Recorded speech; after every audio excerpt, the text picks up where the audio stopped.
As a small biz pro, I saw we roll, using procurement, program, and control. As a small biz pro, I saw we grow, using procurement, program, and control. I'm a businessman, yes, I'm an entrepreneur. Oh yeah, I'm a businessman, yes, I'm an entrepreneur. Oh yeah, I'm a businessman, yes, I'm an entrepreneur. I'm a businessman, yes, I'm an entrepreneur. Oh yeah. Crystal Mitchell, do you have my business plan? Just review the pages of my marketing plan. Crystal Mitchell. Good afternoon, everyone. This is the Business Zone with Crystal and Gilbert Buchanan, your small business paramedic. And Crystal, what have you got going on today? It's been a wild week. So today is Friday, April the 13th. Oh, and man. Our illustrious president has been suffering from April the 13th all week long. And it has been hilarious watching. And last night I thought that the news group was just going to come unglued with so much information. So it's breaking news, right? I mean, he is like in a tsunami. It's coming from a tornado. It's coming from all directions. I tell you, man, this is unbelievable, man. It is. We don't even know what we've got anymore. You know, we have a democracy. What do we have? I don't know what we have, but I do know that when you're watching the news cycle with all of the, and I have my favorites so that I can hear the real stuff. But I do notice that the Trump supporters are becoming less and less. They don't really have much to say. That's right. He just comes off like he's like the old uncle that you want to keep around when you have the family reunion. You don't want Uncle Joe to come out because he's going to mess up the whole thing. Just have him come out long enough just to get some food and go back in. Now take it to Uncle Joe. We don't want Joe. No, don't give him any alcohol because now he's going to be really embarrassing everybody. So that's kind of what the White House has become. Mm-hmm. And it is kind of interesting. But, you know, I know for me, and I don't know about for everybody else in our listening to us, but to me, the main characteristic that I look for in a person is honesty and integrity. Yeah. That's on the top of my list. And it seemed like those things are a dying breed now. They don't exist anymore in people. They don't exist. Unbelievable, man. I mean, this is, I think, the worst I think I've ever seen. I mean, I've worked in companies that has a shady side to them. Yeah. But wow. Woo. I don't even know what it would be like to. I would not be working in the White House, but that would be horrible. That would be one of those places that you have to pray all the way and do motivational. Tony Robbins, Les Brown, everybody, and you probably have to go back to old school people. Zig Ziglar. You have to go to the dead motivators to keep things going the right way. Just to get in the door of the workplace. Because it's like, wow, that must be such a toxic place to work. It is, man. I've never seen any organization where people are quitting so quickly, so fast. You see what I mean? I know. In less than 14 months, we've had over 50 people who have quit or terminated their jobs. And that's supposed to be like the covenant of jobs. Yes. Is to work in the White House. That's like the ideal. That's to be able to put that on your resume. Yeah. But when you do your resume and you redo your resume and you're going, should I take this one off? Yeah, exactly. That one would never even get on there. I would never ever put that I worked at the White House from 2016 to 2017. That just wouldn't even happen. That was like a bad dream. What were you doing during 2016 and 17? I was doing some consulting. Some independent consulting. I left the country to be with my aunt in Africa. I was traveling the world. There is no record of what I did. I make no money. I just wasn't here. Oh my God. Unbelievable. It is just like it's like a bad nightmare. It's a bad B movie. Yeah. It is a B movie. Yeah. This will make an amazing subplot for any writer, producer, director, anywhere. And the thing is, you want it to end, but at the same time, you really want to see every aspect of it out. You want to see it out right. to see what's going to happen. Yeah, you do. And that's why they keep saying. I mean, but every day there's a new chapter or a new nuance and definitely a new crazy tweet. Today he even... We already know he probably has like an 8th grade level of education and command of the English language, right? His wife probably has a better command and she wasn't even born here. Yeah. But today, talk about anybody out there that are reading the text today and they have a thing about grammar. Oh, it was like probably chalk it was like chalk on a chalkboard. He just went off to the side. Unbelievable. Hey, Rochelle says, you guys are so funny, but you guys are so on point. It's very sad and disappointing. Hey, Rochelle. It actually is very sad and disappointing. I just wonder, my mother, when she was alive, and one of the things, and my family and I think that she stayed alive an extra 2 years because that was when we were going through the Bush era, right? And she hated Bush with every fiber in her being. But I think I have to thank him because that's what probably kept her alive for another 2 years because I don't care how sick she was after chemo, if he was on, she'd be ranting and raving. She didn't want to stay in the bed. She wanted to get up so she could be able to fight back. He energizes her. So I don't even know what this would be like for her right now. This man has taken, I think he embodied all of the bad Nixon and all the bad presidents we've ever had. It's all rolled up into this one lunatic. You know, they talk about Frankenstein, right? Yeah. That's what that is. That's a Frankenstein right there because you embodied all of the old bad presidents. Right, and put them all there. And then you've taken all of the other bad people and made them news journalists on Fox. And I mean, just ridiculous stuff. This is a reality TV gone wrong. and definitely a argument for there to be no more reality TV. That's what I'm talking about, man. That is unbelievable. So we just have to stay tuned. But today is April 13th, and it's been April 13th for Trump all week long. April 13th. Wow. I didn't even realize. I knew something was happening, but I just didn't realize it was Friday the 13th. Yeah, today is Friday the 13th. Wow, Peter's trying to call me. Peter, I can't talk to you when I'm on the air, dude. So, you know, this month is Black Business Month, supporting and saluting Black businesses, and as well as a Financial Literacy Month, which kind of go hand in hand with our businesses, right? Yes. So, as I was doing some research, Rochelle, who also knew my mom, she said Rose is rolling on her grave right now. That's probably very true, Rochelle. But as I was doing some research on April being declared as Black History Month, one of the things I found was a press release that was written, and Recycling Black Dollars creates a boulevard of pride to encourage the support of Black Business Month. So, in 1996, Muhammad Nazarene, who is the founder of Recycling Black Dollars, and as well, RBD is one of the sponsors of the BusinessZone, and I'm the co-director of the BusinessZone of the Recycling Black Dollars. And there was a press release that was written, and and I'm going to read some of it. It is 4 miles of pride and enterprise, lined alongside of Crenshaw Boulevard, from Jefferson Boulevard to Florence Avenue, are green, white, and black banners with the names of businesses who are helping to transform Los Angeles urban communities into bustling centers of commerce in celebration of Black Business Month.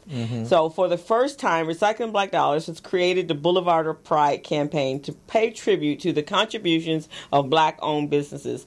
The Boulevard of Pride is part of an overall mission to raise awareness about the need to sustain existing and increase new businesses in our community. Ever since 1996, Recycling Black Dollars has asked all communities to support black-owned business in Los Angeles County, particularly during the month of April. The purpose of the event is to bring attention to new socioeconomic trends. In the past, African Americans were more concerned with civil rights that address such issues as fair housing and voting privileges. Today, the movement is focused on economic revitalization through self-empowerment. LA County at this time had 28,000 black-owned businesses in the country, more than any other county in America, said Mohammed Nazardine, CEO of Recycling Black Dollars. Black Business Month must get as large as the Black History Month because our economic future is at stake. And we join forces with many other businesses and political leaders to kick off Black Business Month at a celebration held in front of the Los Angeles Sentinel. So today, I'm sure if we look that there are less than 28,000, because I know 300 of them are no longer on Crenshaw, and that was the Boulevard of Pride. Right. So, and I didn't know this about Recycling Black Dollars. I found out about Recycling Black Dollars later on. I think it was like 97, 98, because I had just started my own business at the time, and so I became part of it.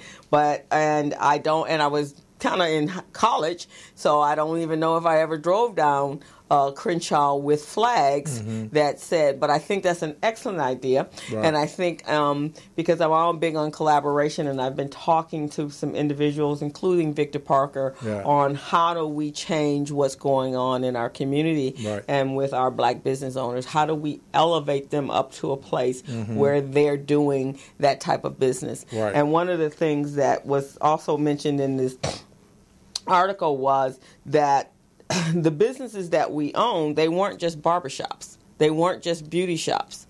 We had real businesses. But I do know there are a number of those businesses, because we're not supporting our own businesses, that the owners have retired and shut down the business, so no succession. Right. And I know a lot of our community-based organizations, our CBOs, they're going to eventually shut down because there's no succession. So what happens to us? Do we just disappear? Or do we take this in hand and all of us that are in our community do something about it? Well, that's why programs like the Business Zone is here to take situations like those, rebuild them, repurpose them, and re-implement them. Right. And that's what we got to do. So you mentioned Victor Parker. We need to bring folks like him in. We need to bring folks like our guests today in and, have a lot of resources sit at the table and see how we can get this going. Yes. Because otherwise it's just going to disappear. And we can't afford to have that. No, because, again, it's the economic... Well, first of all, if you have a city or a country that is inclusive of all ethnicities, and if one of those or several of those are not producing, then that's a broken link. Right. Then that affects everyone because they're all living in the same community. So even those with the really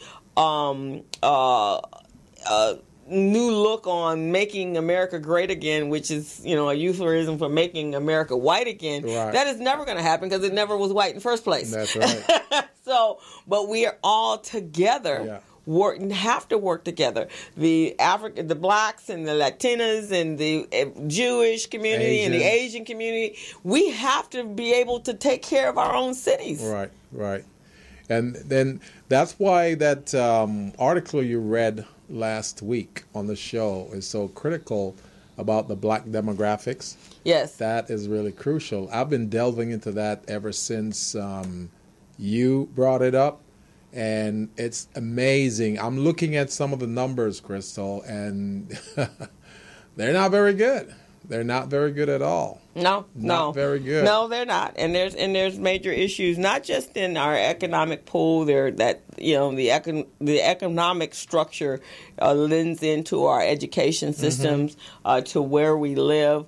Today, I saw an article it was through one of my news feeds, and I get lots of news feeds. But last year when I went to Baltimore and with the kids, and we were taking them, and we actually were on a bus coming through some parts of Baltimore that looked like it had just been hit by a bomb.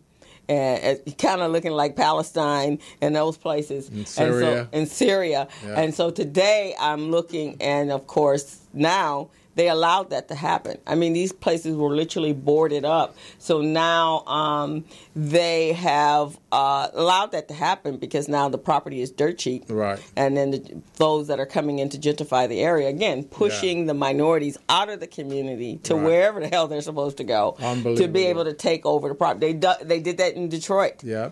And so when there's certain parts of Crenshaw, when you look at it, we don't walk down Crenshaw with pride. No. Not the way it is now because you have so many dilapidated businesses. But I will guarantee you after 2020, when the train is up, then people are going to walk down it with pride. Yeah, because that's when gentrification steps in. Right, it's already stepping in. Same thing with Inglewood. You can drive down. I worked in Inglewood, and I was in Inglewood for 10 years.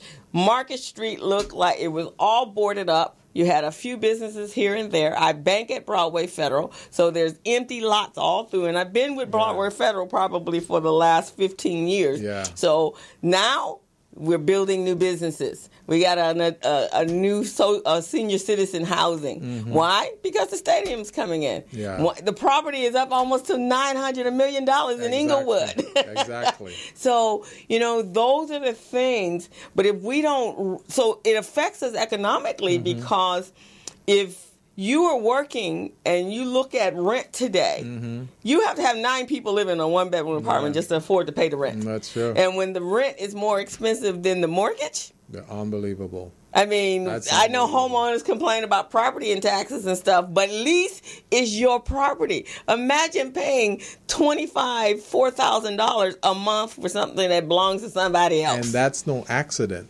Because think about it.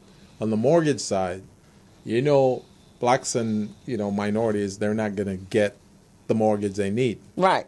So what are you left with? Renting. Right. So that's why on the renting side, they jack up the price. Yes. So they know over here you're not going to make it and over here you're not going to make it. So what's going to happen? The homeless population is going to increase. Well, it has. It's at 58,000 people living in the street because they cannot afford.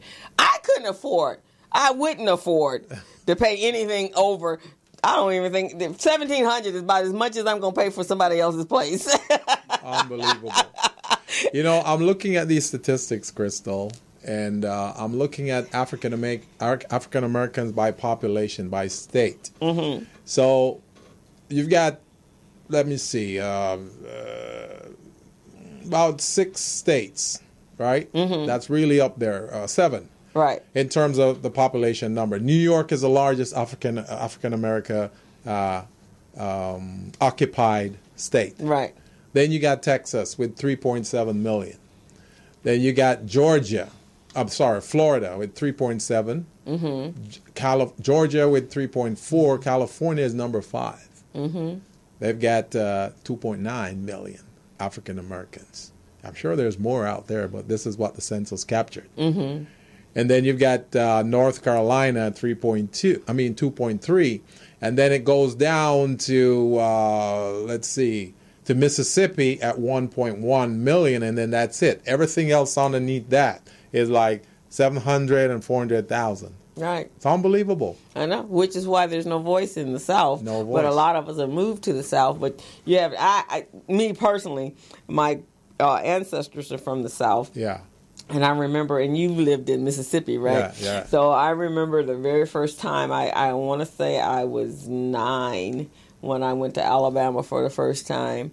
And, I was 9, and I was with my family, and my mom, and we were supposed to only be there for 2 weeks. Yeah. And that 2 weeks went into 3 weeks, and then 4 weeks, and I would assume there was something going on with my stepfather, which is why we were there so long. Yeah. But my mom, we never knew it because that's just the kind of how just how she rolled. Right. That was none of our business. Right. But about the 5th week, I was like, okay, what the heck is happening around here? Mm-hmm. We need to get back to New York. Mm-hmm. Yeah. We need not to be down in here because this is a crazy place. Yeah. And I remember having conversation with my cousin's grandmother, and my mother, we were taught to be respectful. We were taught to we're very obedient, because if not, we would have got beat to. I wouldn't be sitting here having a conversation with you today. But I remember my cousin's grandmother yelling at us because we weren't saying yes, ma'am, and no, ma'am. Yeah. And so my mom had left us in her care, and then when she came back to pick us up, we were all crying and going on. She's like, "What is going on?" But this lady was really chastising us for not saying yes, ma'am, and no, ma'am. And my mom said, "I didn't teach my children to be subservient, right? So they're not going to say that. They're going to say yes, Mrs. Whatever, and yes, Mr. Whatever. They're not going to speak to you out of your name, but they're not subservient." She said, "That's why I left the South, because I am not submissive to anybody." And so that was crazy. The problem. It was like, okay, let's not ever come back here again, Mom. That is crazy. That is crazy. But you get that. You get a lot of subservient. And you've seen, I think last week there was some guy that was upholding the Confederate flag because he's lived all his life in the South, and that's just the life that they live, right? But that's the division, again, of us as black people, because some of us want to stay under the radar, because if we feel that we don't make a lot of waves and do a lot of attention, drawing attention, that they'll leave us alone. But they're not going to leave us alone, because we are the secret that they don't want anybody else to talk about. They want us to forget about that 400 years of slavery and cruelness.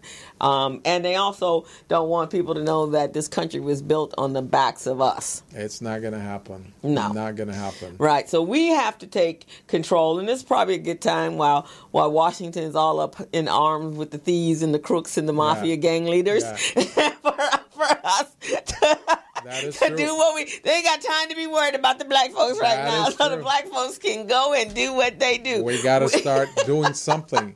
So I'm looking at this right here, Crystal. 2.9 million blacks in California, which is actually 8% of the population.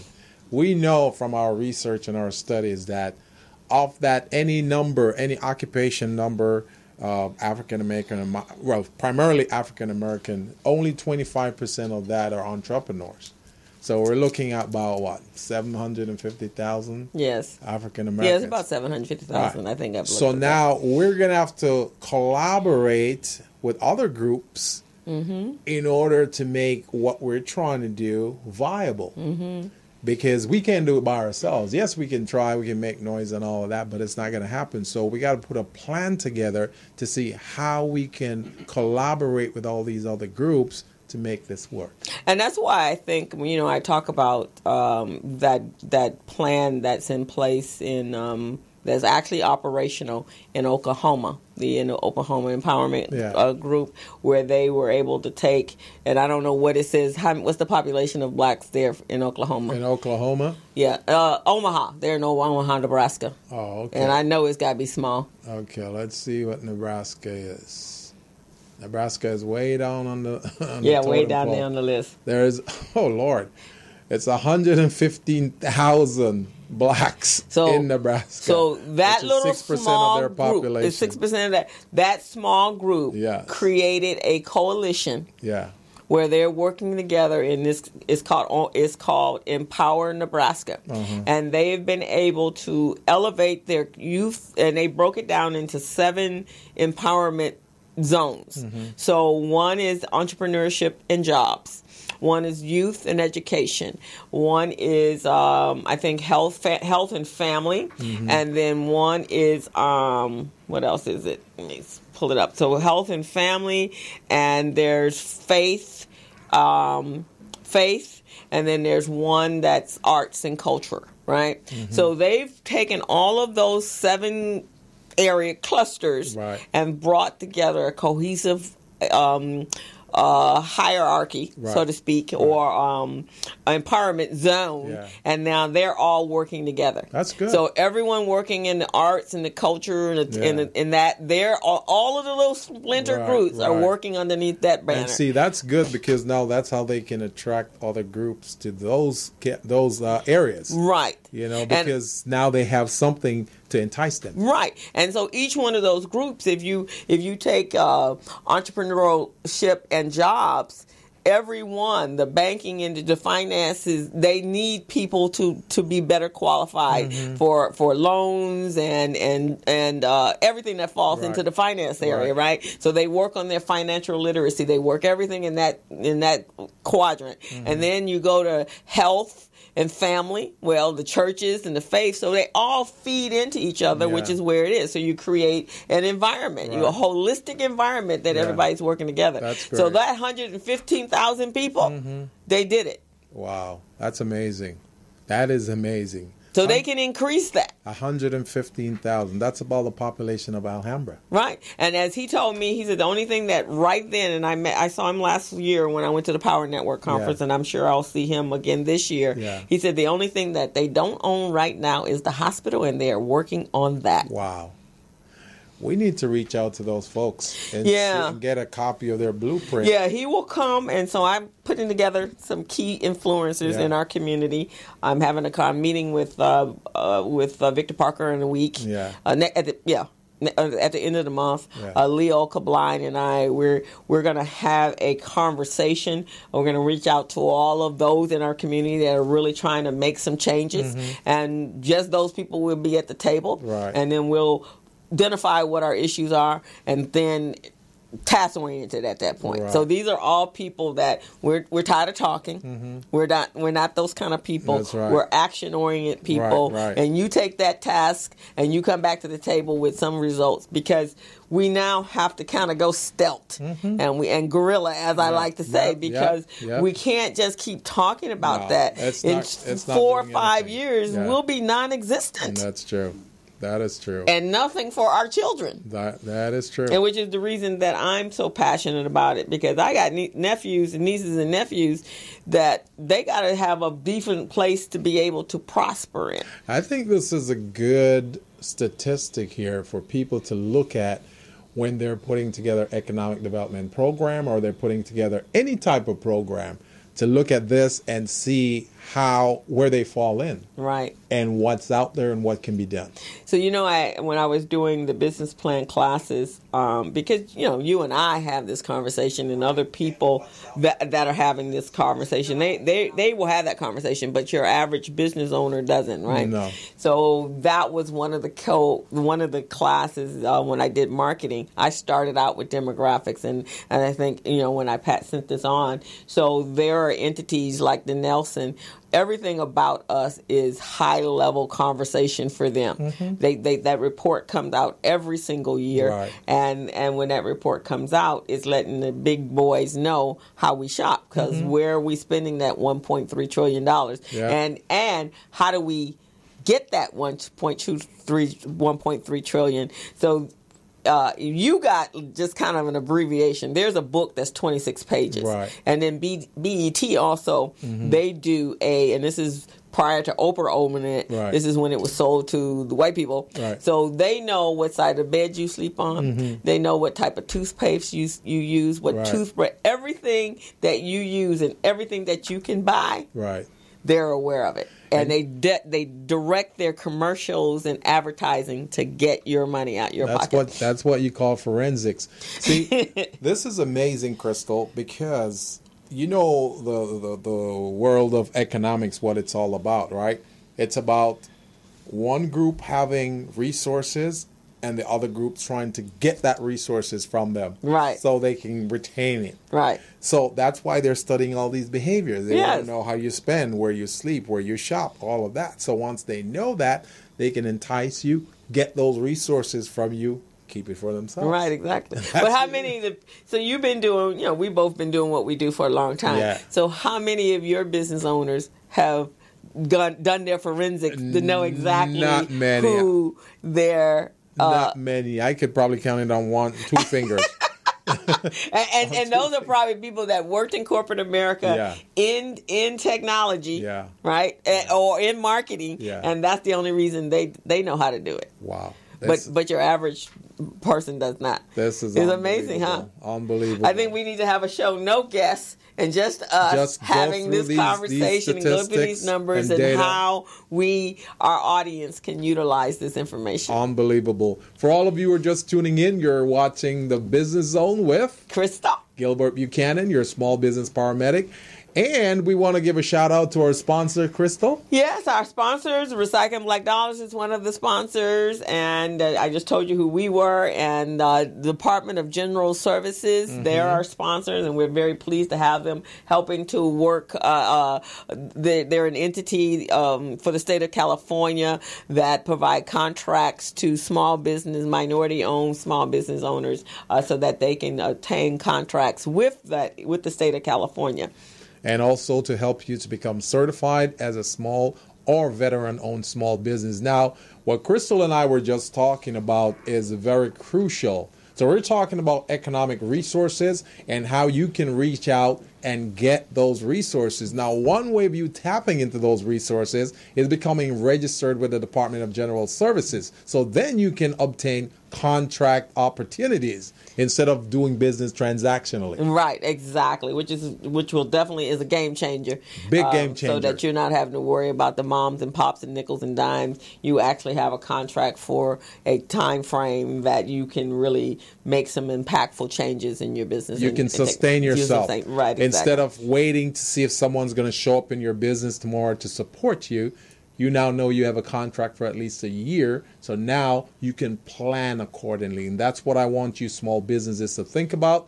You reach out to us here on the Business Zone and we'll really, Crystal and I will really be happy to help you out. We've got a program called the Mastermind Contract Readiness Program. Crystal, yes. You want to tell them a little bit about it? It's a program that we conduct. It's a 5-week program, and we actually get you certified in that program with hands-on mentorship from myself and Gilbert. And at the end of the class, you're certified with our guarantee is you're certified with the city and the state of California, and then help you go out and find those contracts in order to be able to move forward.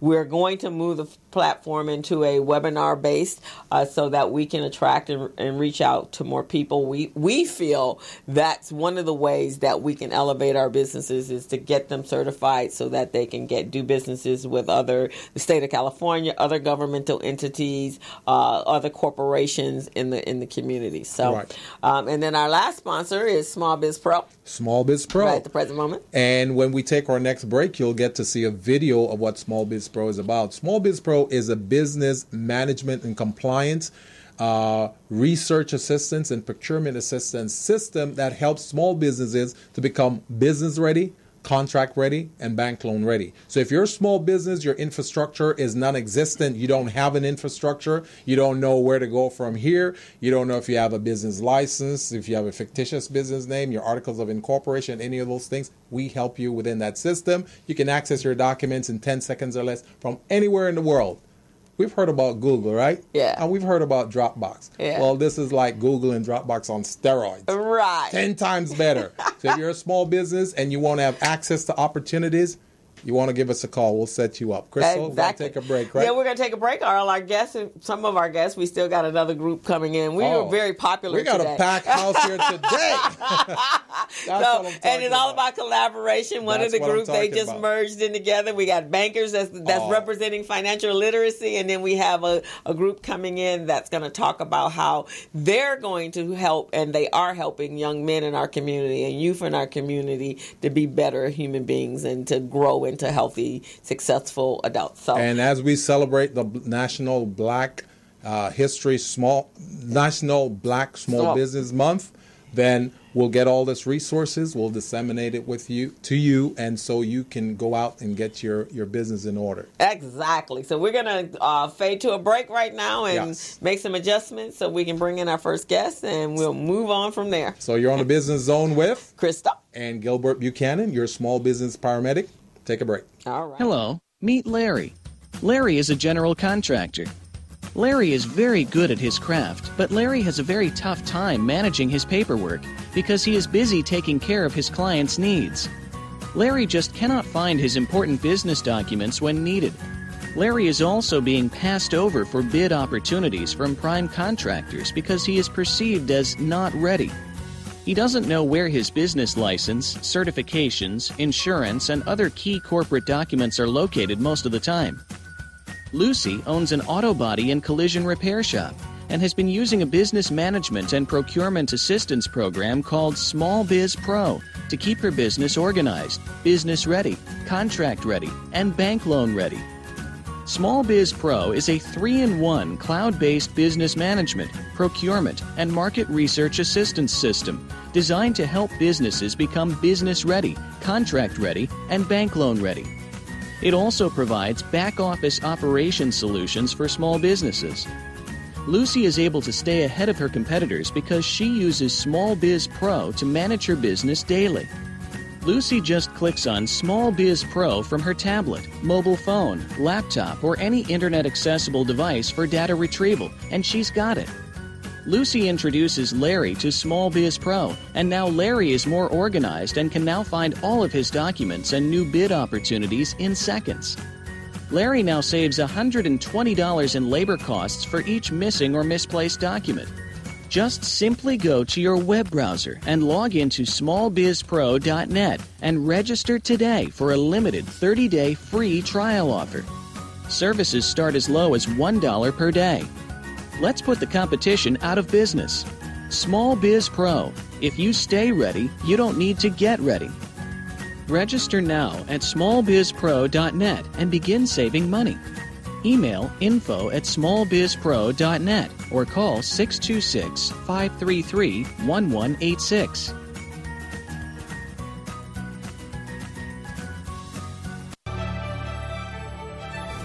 Each year, the state of California contracts for billions of dollars of goods and services.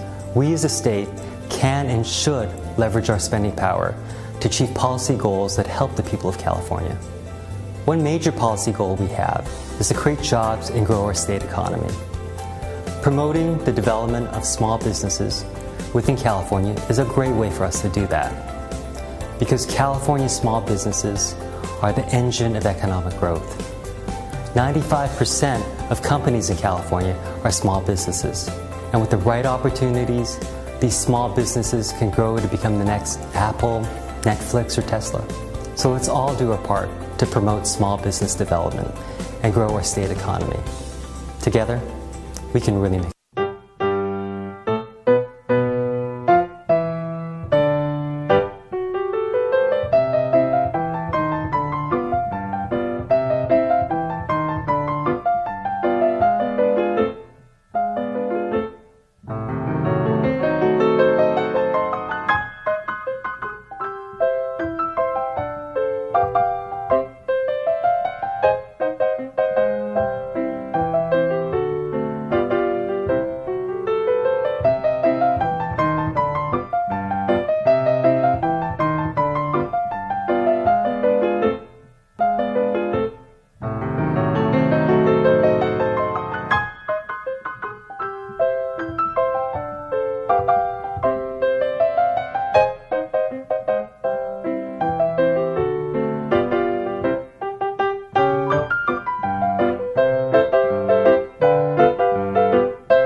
Hello, meet Larry. Larry is a general contractor. Larry is very good at his craft, but Larry has a very tough time managing his paperwork because he is busy taking care of his clients' needs. Larry just cannot find his important business documents when needed. Larry is also being passed over for bid opportunities from prime contractors because he is perceived as not ready. He doesn't know where his business license, certifications, insurance, and other key corporate documents are located most of the time. Lucy owns an auto body and collision repair shop and has been using a business management and procurement assistance program called Small Biz Pro to keep her business organized, business ready, contract ready, and bank loan ready. Small Biz Pro is a 3-in-1 cloud-based business management, procurement, and market research assistance system designed to help businesses become business ready, contract ready, and bank loan ready. It also provides back-office operations solutions for small businesses. Lucy is able to stay ahead of her competitors because she uses Small Biz Pro to manage her business daily. Lucy just clicks on Small Biz Pro from her tablet, mobile phone, laptop, or any internet-accessible device for data retrieval, and she's got it. Lucy introduces Larry to Small Biz Pro, and now Larry is more organized and can now find all of his documents and new bid opportunities in seconds. Larry now saves $120. So we're back in the Business Zone with Krista and Gilbert Buchanan, your small business paramedic. And for those of you who are just calling in, just tuning in, our phone number here is 323-293-3375. That's 323-293-3375. This is a great show today. So if there's any questions, any feedback, or any concerns you have that you want to disseminate to us, please go ahead and give us a call. Crystal and I would really love to hear from you. Plus, you'll get to speak with our guest in the studios today. So we're looking forward to hearing from you. So, Crystal, who do we have in the studio today? We have two of my new favorite friends in the community. Peter Jackson, he's the Vice President and Branch Manager of City National Bank, and Frank Martinez. Frank, I'm not sure your title. I'm the Relationship Manager for the Crenshaw District Branch. Excellent, Okay. excellent. Well, welcome to the Business Zone. Thank you. Great to be here. So Thanks for City having us. National Bank has come down to Crenshaw, and they're reaching out to our businesses and creating relationships. And so today's show, in addition to being Black Business Month, but this is important, and collaboration is on that collaboration of all of us working together to create a better community for all of us to live in. And Peter, you're actually from the area, aren't Yes, you? I am. So I'm trying to find the information that you sent me. So Well, while you're looking for that, Crystal, I just wanted to rehash what the audience who listening out there, and also for our guests, to let you all know what we do here on the Business Zone. We get businesses ready so they can perform. We get them business ready, contract ready, and bank loan ready. So the workshops that we run, we really help these businesses to understand their financial statements, their balance sheet, their profit and loss, their statement of cash flow, all the ratios they need. So when they come to you guys and you're making an assessment on them, they know exactly why you make that assessment. So Right. because you're going to be looking at those ratios, you're going to be looking at the cash ratio, you're going to be looking at the quick ratio, the working capital ratio, all of those types of things. So we educate them on that. And Crystal is our super duper forensic specialist when it comes to bookkeeping and accounting. She makes it simple for them. Great. But it's important. So as Gilbert was saying, one of the things is if we're getting them contract ready, then automatically they're bank loan ready, right? In most cases, yes. And that's actually a big part of it. Understanding cash flow and what banks look for, but how to add color to the canvas. Most underwriters for banks are very subjective. Oh, yeah. They're adverse to risk. They're managing risk. So there's a method, there's a style even to preparing your documents. So you're almost speaking their language. So you're absolutely right. Exactly. Right. So that's what it is. Yeah. So since I can't find it right now, we're gonna move on. You can tell me about you, and I don't have to read about you. So tell me about yourself. And I didn't have one for Frank anyway. So Frank, you get to tell us about you, and then what is the goal for City National Bank in the community, and how can we all elevate our economic status here and make sure we're all viable in our community? No, absolutely. And again, thank you. Happy Friday. Thanks for having us. We're really happy to be here and to participate. So, yeah, I'm local. Long story short, the street behind us, Homeland, I used to run up and down. A friend of mine, his parents still live there. Really? Oh. He's a DJ. I won't say anything else than that, but he was our high school DJ, and he lived right off of Homeland, and I used to go over his house, and we'd make mixtapes and scratch and cut. But I grew up right on the corner of Los Angeles Rodeo and Fedco. That was my first job back in groceries. Okay. I don't know if you remember, because you're not from L.A. You know what I so heard Fedco about. was where the like new the Target is. place. Yeah, that was a spot. You That was go a in, spot. get your pizza, you go, get your little goodies. But it was like like the first Target. You had Zodi's, which was way back. That was on the corner. That was on where Target is on against Slauson. Yes. And then they have Crystal Stairs there now. But then they had Fedco, which was like, first Target had a camera section and clothing section. Anyway, it's kind of like a pre-Costco. You could say that. You could say you had a membership card. Exactly. In fact, just recently I was doing some house cleaning and cleaning out some boxes, and I ran across my little Fedco card. You did. There you go. Put that up on eBay. See what happens. No, so I grew up. I went to school, St. Bernard High School. But all my friends, we this is where we were. We would literally be hanging out at the AM/PM at the corner that used to be there on Fridays. Drive up and down Crenshaw. Friends off of Gramercy. So it was just the neighborhood. And so very long story short, I was with CD National, started in 2012. I left. And I came back. My old boss was thoughtful and reached out and said, hey, we're opening a new office on Crenshaw Boulevard and think you might be a good fit. And at the time, this was 2016, which was a big year. A lot happened that year, politically, socially. And just to be honest with you, I'd had enough. I was just so done with so many things. I was just frustrated. I was hurt.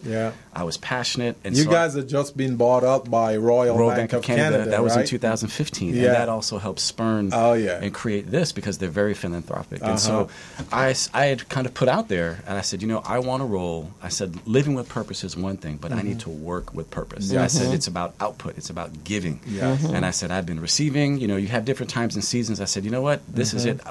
I need to give. And lo and behold, I got a phone call, tap on the shoulder.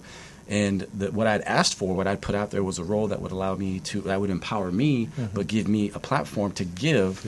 And all the skill sets that I have, everything that I've learned, I can just impart. Wow. And that background came from being, I was in church for years. And so my big takeaways from church are you need to impact people. You need to serve other people. It was in your DNA. It was in my DNA, my spiritual DNA. And that was a calling to me. And this kind of found me. I jumped at it.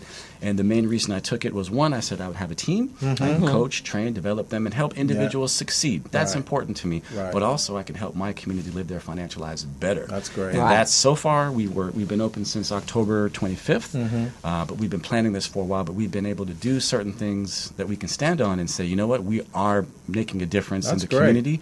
And the goal is to really help both sides of Crenshaw. That's what I like to say. Those on the way up, looking to be established. You could say that's a small business owner, maybe $250,000 revenues and below. Could be startup, pre-revenue. People with amazing ideas, but maybe they don't have access to resources. Maybe they don't know where to find incubation. And they say, I've got passion.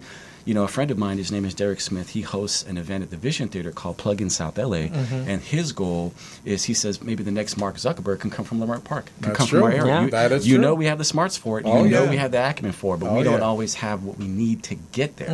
And so we've been open for a short time, and immediately we've been attacking initiatives to really not just be authentic, but to make a difference. And part of that is partnering up with Crystal. Lucky to meet Miss Mitchell, Jackie B, Recycling Black Dollars, and connect and really support both sides.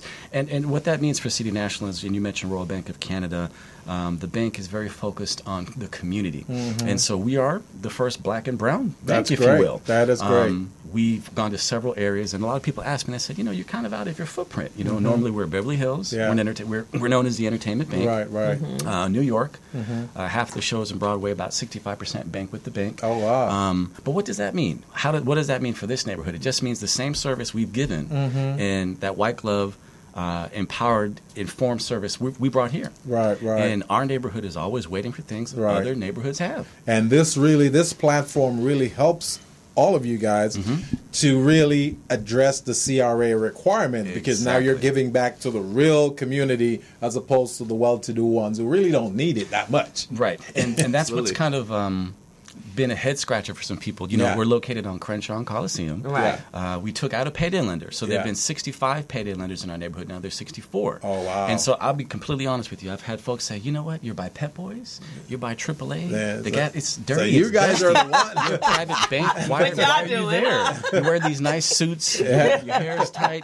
Why are you there? Y'all in a strip mall. Why are you in a strip mall? And I said, that's exactly where we need to be. We're right where we need to be.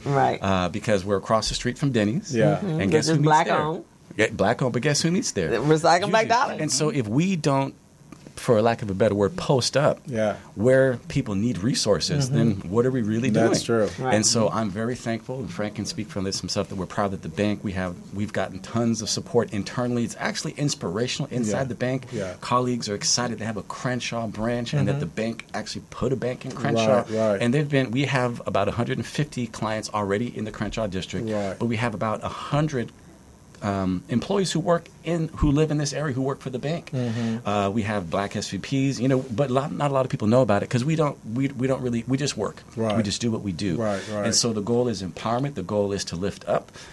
Everyone is local. I don't live in Orange County, and I commute trying to figure out Crenshaw. This is my neighborhood. Right. So I knew how to get here. Right. Well, actually, you wouldn't even be able to get here from Orange County. Well, that's true. There's too much traffic. Traffic is insane. But to what you mentioned, one of the things I'm most proud of is when before we opened, we said, okay, if we're going to open a private bank in the neighborhood, how are we going to help people? Yeah. Because it's easy to say no. I can say, I'm sorry, I can't help you. Please go down those other banks, just like you did yesterday and last week. And there's already a stigma. You go in, you show your financials decline. Yeah. Did you get consideration? Did they do a cash flow analysis? Did they really look to help you? Or they just said, I don't see 3 years above profit. So that's not helping anyone. So what the bank did, and through the CRA initiative, is we partnered with 3 CDFIs, Community Development Financial Institutions. So one is called Opportunity Fund. Another one that you probably know, Pacific Coast Regional, Mark Robinson, Constance Anderson, and Vermont Slauson EDC with Mr. Joe Rozan. That's right. And those are our 3 partners. And so when I took myself and the team, I said, when you go out in your neighborhood to meet the local businesses, put on your community hat. It's not about product. It's about how is your business going? How has the train line disrupted you? How are your neighbors doing? How are your growth goals? How is your business doing? And if we hear anything about need of incubation, they provide for free. They'll help them complete their business tax returns, social online media marketing. They will help them complete their business plans for free. They can be a client, be a student, and be groomed to understand their space, understand what revenue they need, and really know their business to really get the acumen to compete and not just open and then close in 2 months. Because we have a label, and it really sucks, and it annoys me. But and I understand why people say it, but it's just not looking past it. Obviously, the deeper meaning is we're more than just incense businesses. There's so much more than that. There's so much more. I've got a question, but I'm going to reserve it a little bit until I hear from Frank. Have him introduce himself and tell us a little bit about what he brings to the table. So, Frank, absolutely. Welcome to the Business Zone. As I mentioned, my name's Frank Martinez, and I'm the relationship manager for the new Crenshaw District office. My job primarily is to reach out to these business owners, get to know them, get to know what's important to them, and see where they're at. As Peter mentioned, a lot of folks are hesitant to even listen to a bank just simply because they've been turned away so many times and don't never really get a response as to why. Just either you don't make enough money or whatever the case might be. So my job is to really analyze and see what's going on with them and try to help them to get to the next level. If I need to bring a business partner on board or into the mix, so be it. But at the end of the day, be a partner. Every one of our clients, we consider them partners, not so much just a bank relationship. Here's your checking account, here's your debit card, and send them on their way. Can I throw something in the mix there real quickly? So I'm hearing what you're saying, and I've been around banks for a long time, and quite frankly, a lot of small businesses don't like them. So you know how when you have a girlfriend or a wife, and they take you to the family, and you meet the mother-in-law, you don't like the mother-in-law, or she doesn't like you. It's more like it. That's more like it. It don't matter whether you like her or not. She doesn't like you. Past experience. Exactly. Just kidding out I'm there. getting flashbacks. So she doesn't like you, but you got to figure out a way to make her like you. Have you ever had that experience? Absolutely. Okay, good. So I want to make sure you had it before we talk. So you know how you have to bend over backward, do whatever you need to do to make that mother-in-law like you. And then maybe a year and a half, 2 years on the road, she might say, okay, you can come over, but she still don't like you that much, right? It's the same thing with small businesses. What is it you think that City National could do to start getting small businesses feeling confident about your presence in the community and that you're here to help them? Part of the strategy is really getting in front of the client. Like you mentioned, no one's going to open up their doors or their books in the first visit. Right. I make it a point to have at least 3 or 4 meetings before we even talk business, just simply because you can't understand the business cycle or what they're experiencing through one meeting. Right. It's going to take some time. And whether we need to set up follow-up appointments left and right, whatever the case might be, we're going to take time to get to know your business and what's important to you. Right. We're not measured based on widgets, so we don't go knocking on doors, hey, do you want to open a bank account or not? It's like, this is my name, this is who I am, this is what I do, this is why I do it. The reason I was hired for here is because I'm your advocate. Right. We have the backing from the bank as a whole, whatever department we're in, to make sure that we deliver for those businesses that we're meeting. Right. Now, whether they're willing to share after the second or third meeting is to be determined by them, really. Right. But we have to develop trust with them, Right. and that takes time. Now, I know Crystal has a question, but I'm going to throw this out there real quickly before Crystal jumps in. I'm going to tell you what small businesses want, because I'm a small business too. Plus, I've been in the trenches with them for over 20 years, so I know what they want. Yes. Small businesses want a line of credit to start. That's one of the first and foremost things. Yes. It's been really difficult to get a line of credit because, like you mentioned, you know, they look at the financials, they look at the ratios and go, oh, you're not ready. And then they just discard of them. Now, there has to be programs available where these small businesses can get started with, say, you know, 20, 30,000, 50,000 as a line of credit that they can tap into. Now, lenders like yourselves, you've got people like Crystal and I who can coach these guys, get them to understand their balance sheet, get them to understand their statement of cash flow, their P&L, and the ratios, and why it's important for them to maintain their tax return and report their earnings instead of writing off and saying that these are our losses. So we understand that. So if we can work with you in doing that for these small businesses, I'm telling you, you guys will get a lot of love from these small businesses. And I think that's wonderful, and I think that's important. And so to your point, what's the plan? Yeah. How do we get people comfortable with us? Yeah. Because they say this bank is here, great, but so what? Yeah. So a few things. Number one is being genuine and authentic. It's having the right people. Yeah. So the office is a black and brown office. Yeah. Well, you've got Frank Martinez and Sonia Alvarado. Yeah. You have Tony Jackson, Jerry Walker, and myself, Peter Jackson. Yeah. So we look like the people we're going out to. Right. So when they see me, they're not saying, why are you here? Right. They're saying, oh, okay. And we have conversations. So that's number one. Number two is to support the communities that you work in. Yeah. So we recently, if you drive by Leimert Park, you see the fence around it. We partnered with the city of LA to help restore and renovate Leimert Park. Oh, that was a great. big deal. Excellent. When we would have meetings, we would all have a roundtable meeting, maybe 20, 25 people, and say, okay, we're going to this area. What can we do? Yeah. And I said, we need to do what's sexy and what's disruptive. Yeah. Sexy means impactful. So we could give money as a bank to organization X, but if it's too ambiguous, if you as a someone who lives in the neighborhood says, well, who benefited? You know, like Red Cross. Okay, we gave money, but only 10 cents went to the actual need. You know, a lot of people worry about how they give, and nothing against the Red Cross or any organization because they do a lot, but people. You know, if I'm giving to a crisis, I want to make sure it got to the person I want to help. The people with the real need get it. Right. If not, why do it? Yeah. So one of the things we did was we said, okay, well, they looked to myself, another employee. Her name is Karen A. Clark. She's the SVP of Diversity and Inclusion. And I said, you know, we need to do something in Leimert Park. There's a homelessness issue, and it's historic. The same family, as you probably know, who designed Central Park in New York, the Olmsted family designed Leimert Park. And it's dusty, it's decrepit, it's having issues. So why don't we do something? And that's exactly what we did. And I'll just toot my own horn. I'm thankful that we were able to do that, but I'm surprised that banks who've been here longer, who have tenured market presence, have done nothing about that. Because their mission is different. And all I'm saying is I only bring that up to say that's highlighting our mission. We're truly community focused. So that's part of it. So I can have a narrative to say, this is what we put. Money speaks. Actions speak. That's how you know. I can come on here and Frank can come on here and we can talk and say beautiful things, and you don't ever see us, and you don't see what we're doing. So that's number two. Number three is our approach and our style. So our approach and style is it's definitely relationship banking. But what that means, to break that down, is we're not transactional. We're not like a McDonald's or a Burger King. Good. If you go there, And there's a place for that, but it's not going to give you the TLC you need. You're a number. They have customers. We have clients. Right. I'm not looking for 1,000 accounts open with $1 that are going to close tomorrow, because how did that benefit you? How did that benefit me? I'm looking for growth. Right. And so basically, the goal was to come in and say, how can we don't have to say no. Right. We don't need to say no. Now we don't have to. So to your point, if someone walks in the door, let's say it's the wonderful Miss Crystal Mitchell. She has a fantastic idea, but it's pre-revenue. Right. 8 months in, she's almost done with her tax return, and she needs a line of credit to cover her payroll. Yes. Oh, I'm sorry, I can't help you.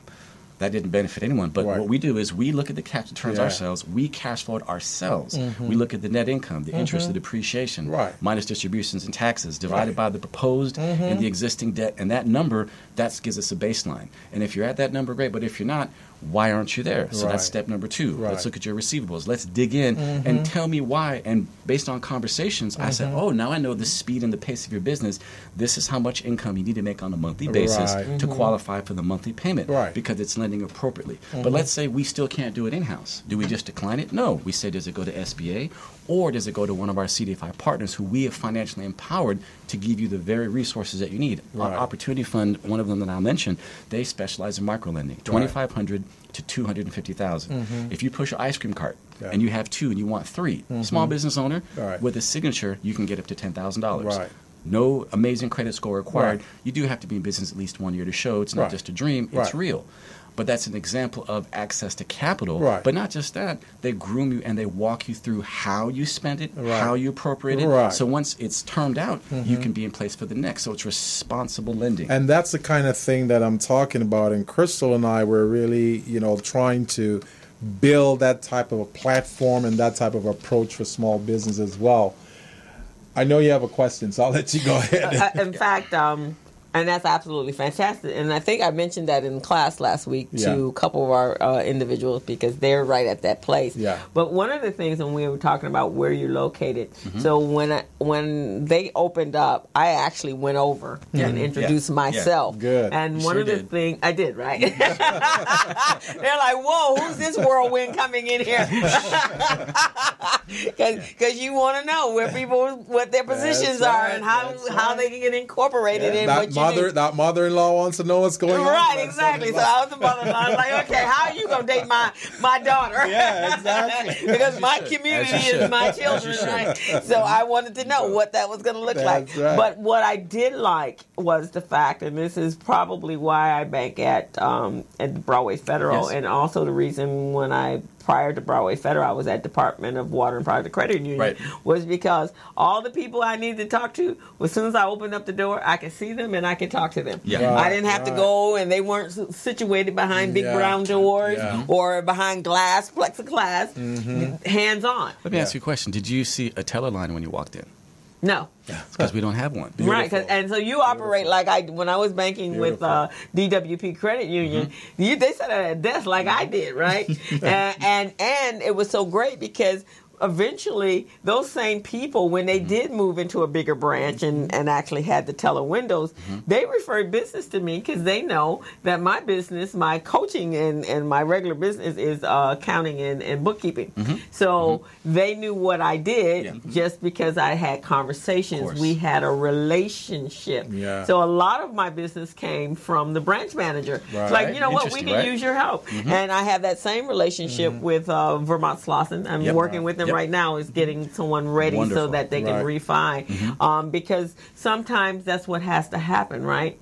And if I'm working with both sides, then I understand what your objectives are, and I understand what my client's objectives are, and how we can get there. And financial literacy is a big part of that, because you guys know that our understanding of money and how it works and how banks work, that not every bank is the same, and that depending on what type of business you're in is the bank that you need to be banking with, right? Exactly. Different banks have different appetites. For example, we bank over 450 law firms. That's one of our spaces. We understand law firms. We know their business cycles. We're not afraid. If they haven't got paid by case, we get it. And so it's good to know it's more than just a checking account. But if that's all that's offered to you in a credit card, and that's that's all you've had the last 10 years, Right. then there's so much more to know. Right. And so that's what we're trying to do, is to not only raise the bar for banking, but to be about it, to empower business owners and give them those tools and those the conversations that they're probably not going to get. Because, as Frank mentioned, we do have goals, of course. Right. Yes, they're deposit goals and they're loan goals. Yeah. But the difference is we're judged on the relationships that we bring in. Right. If I meet with you and I can add value to you and I can earn your business and make you comfortable and say, you can say, wow, I've talked to Peter, he really understands my business. Now we can have a conversation about a credit card. Not because I want you to have it, but maybe you need to make payments for your small business expenses with that credit card to build your business credit to get a line of credit. And then when you get a line of credit, how do you operate it? Do you carry large balances indefinitely, or do you term it out every 45 days to show that you have termed it out and you can get more when you need it? There's strategies to the product that people don't talk about because it's like, thank you, see you later. But Frank says he's a relationship manager. What does that mean? It means he owns the relationship. That means that person, if they call in, they're going to see Frank's name next to their account. So if they walk into another City National Bank, that person has to call Frank before anything can be done. They have to go through Frank. That means you're not just going to be assaulted with sales, but Frank is the go-to expert, and he owns that relationship. Both sides of the balance sheet, from seed to harvest. They're different business owners in different stages, and his job is to walk them through the entire part. And also wealth management, also the transfer of wealth, whatever the needs are, that's what we do. Preservation of wealth. Exactly, and the preservation of wealth. And you did mention something earlier which I really liked. One of the things is when a small business comes into the bank looking for an opportunity, sometimes they don't really know what opportunities they want. So the small business would like the banker to educate them on the different types of opportunities and let them know what opportunities they think might be good for their line of business, their space. And ask some questions about it. The next thing is, because many of these small businesses, they may not tell you that, I just submitted a bid or a proposal, and that is pending right now. I might be awarded a $150,000 contract. Now, that can be part of your consideration when you're looking to give them this line of credit or whatever. And to that point, I mean, we had a conversation with Crystal for a lot of folks that get certified as minority-owned businesses, whatever the case might be. They think that certification is the end of the road. I got my college degree. I don't have to job search anymore. They're going to call me. Exactly.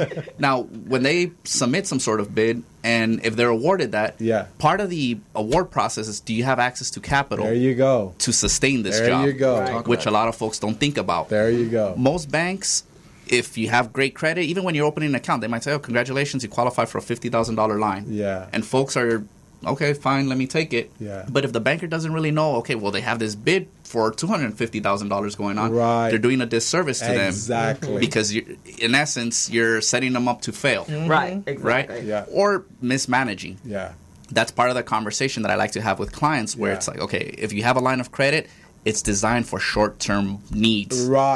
Not go out and buy an equipment that you're going to take 5 years to pay off. There is what I'm talking about educating these small businesses. Because what you just described, I've been through that. And it was because of ignorance. I didn't know. I got a line of credit, and I'm thinking, oh, I got a line of credit. I can use the money. Thank you. I could, and I could take forever to pay it back. No, I got to pay it back within 12 months. No one educated me on that. So once I got burnt with that, then I learned. So in my workshops, I'm teaching these small businesses that the line of credit is only good for 12 months. You don't want to try to get it beyond that. Now, if the bank wants to increase your limit as you go along, then that's great. Or if you want to request an increase, then that's great. But still, they don't understand that. They think that, and I like what Peter said, because they think it's in place of you going out to bring in more revenue, right? Because whenever you need something, that line of credit is there. But that's not the goal. That's not what it's about. Right. I tell my clients that all the time. The goal, and I remember this was a church, and one of the board members, I had told, because I do kind of forecasting, and I don't just do the books if they're a client of mine. I go in and I teach and train so that you understand what is happening with your financials and how we compile these financial statements. So one of the things, they had a school, And this was around the time, at one point, you went to a Catholic school, Yeah. so you understood that going for religious training and part of the school is, that's part of that whole concept, comes right? with the territory. It comes with the territory. So for a while, a lot of the churches had schools, but then the charter systems came in. So now that was creating a problem for the Christian schools because they had tuition. And so they're at a place where the church was actually was paying for the school to be open because the tuition and the enrollment was going down. And when I first got there, they had like over 350 students. Right. By the second year, they were down to 125. So in that sense, they're funding the school. They're funding the school. The tides were, and I was like, okay, wait, guys, you're going to have to make some real hard decisions here. You're going to have to close the school because you are literally paying and funding the school to stay open. And this is not benefiting you. Right. It's because you only have one source of income. Right. It's the tides. So, And you know how that can go. And so they did to do that, but then one of the board members said they got a loan. And this was right before the crash. So this is when there's not that many banks that will loan money to churches in the first place.